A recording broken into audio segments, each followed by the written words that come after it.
सत्संग का क्या फायदा है और संत सत्संग क्यों करते हैं, सत्संग क्यों जरूरी है। इस घोर कलयुग में इंसान इंसानियत को भूल गया है। इंसान भगवान को भूल गया है, विषय विकारों में खोया हुआ है, बुरे कर्म करता है, निजी स्वार्थ में अंधा हो गया है। ऐसा होने से इंसानियत खत्म हो गई और राक्षसीपन, शैतानियत दिन ब दिन बढ़ती जा रही है, जिसकी वजह से आज इंसान का दुश्मन इंसान बनता जा रहा है।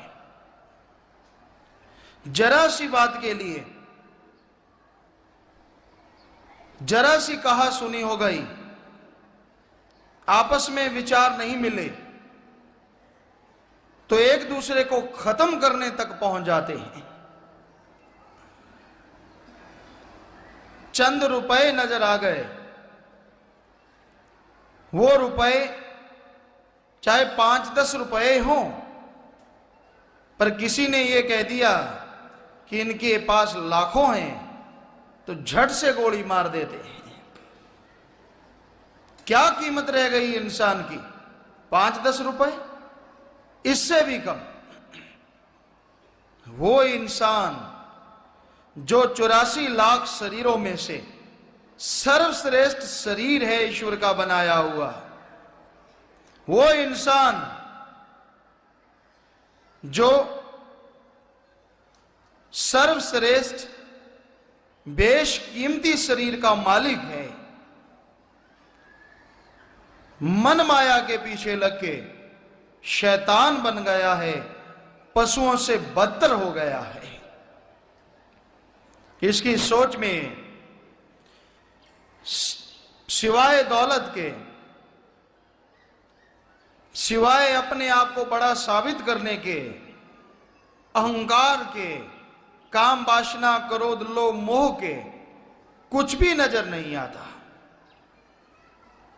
ऐसे समय में जब हाथ को हाथ खाने लगता है, ऐसे समय में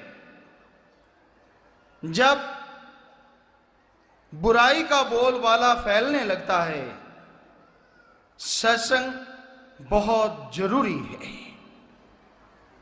क्योंकि सत्संग में जब इंसान चल के आता है, उसे समझ आती है इंसानियत क्या है और राक्षसीपन क्या है।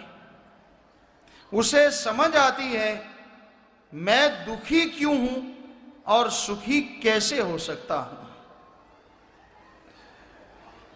इंसानियत किसे कहा जाता है? ये दुनियावी शिक्षा में नहीं पढ़ाया जाता। दुनियावी शिक्षा में इसका अभाव है, लेकिन रूहानी संत इसी पे ज्यादा जोर देते हैं। इंसानियत का मतलब है किसी को गम दुख दर्द में तड़फता देख के उसके दुख दर्द में शामिल होना और उसके दुख दर्द को दूर करने की कोशिश करना, इसी का नाम इंसानियत है। किसी को तड़फाना, किसी को सताना, डायरेक्टली या इनडायरेक्टली, प्रत्यक्ष या अप्रत्यक्ष, वो इंसानियत नहीं, वो राक्षसीपन है, वो हैवानियत से भी गिरा गुजरा कार्य है। इंसान खून कैसे चूसता है दूसरों का, ठगी मार के, बेईमानी करके, रिश्वत लेके, भ्रष्टाचार से, ये खून चूसना ही तो है जो इंसान का चूसे जा रहा है। और शर्म की बात यह है, फिर भी खुद को इंसान कहता है, जबकि ये कार्य तो किसी समय में राक्षसों के हुआ करते थे, जो खून पिया करते थे, निचोड़ा करते थे। फिर आज इंसान सफेद पोश है, समाज में रहता है, उसका नाम राक्षस नहीं, लोग उसे इंसान के नाम से जानते हैं, पर कार्य वो राक्षसों वाले कर रहा है। तो राक्षसी प्रवृत्ति ज्यों ज्यों बढ़ती है, लड़ाई झगड़े दंगे फसाद दिन ब दिन बढ़ते चले जाते हैं, और इंसान के अंदर से बर्दाश्त शक्ति की कमी हो जाती है, इंसान बेचैन हो जाता है, टेंशन गम चिंता बीमारियां उस इंसान को घेर लेती हैं। तो जब तक सत्संग में नहीं आएगा, उसे अपने मिस्टेक अपनी गलती का पता ही नहीं चलेगा, और पता नहीं चलेगा तो वो अपनी गलती दूर कैसे करेगा। और अगर वो गलतियां दूर नहीं होंगी, आत्मिक शांति, अंदर का आनंद, लज्जत, खुशियां मिलेंगी कहां से, जिसके लिए वो लाखों खर्च करने को तैयार है। कभी सोने का कुछ चढ़ा देता है भगवान को, अल्लाह राम को, कभी कुछ चढ़ाता है। वो अनजान है कि वो गॉड, वो अल्लाह, वो वाहिगुरु, वो ओम किसी का एक नया पैसा नहीं लेता। पर ये समझ तभी आए ना जब सत्संग में आए, कि दुनिया में जो बताने वाले हैं वो तो कहते हैं चढ़ा, कम मत चढ़ा, ज्यादा चढ़ा, मालिक ज्यादा खुशियां देगा।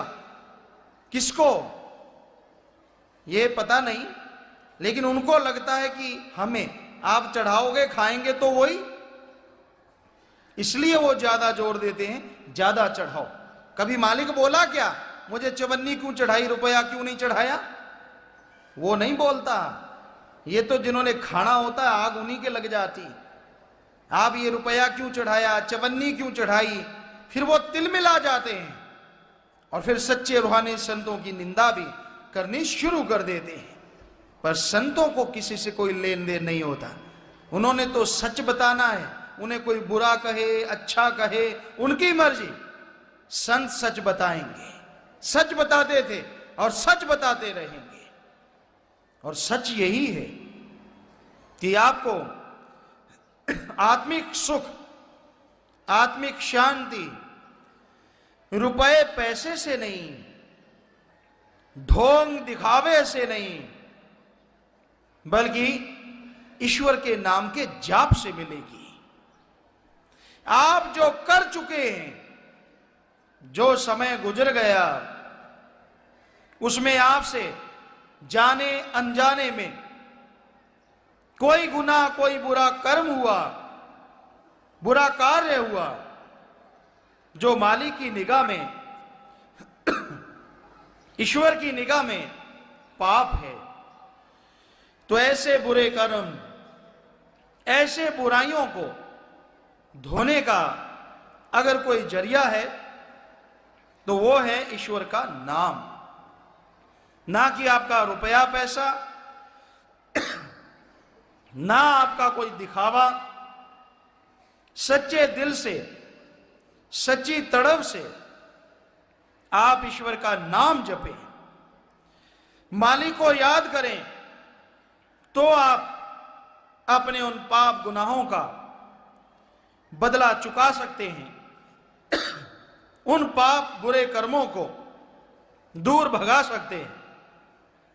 अगर आप सत्संग में नहीं आएंगे, सुनेंगे नहीं, तो आपको कैसे पता चलेगा कि आपके पाप, आपके गुनाह दूर हो सकते हैं? वो भी बिना पैसे के, बिना ईश्वर को टैक्स दिए, ईश्वर तो लेता नहीं बिचौलियों को। आप अपने घर परिवार में रहिए,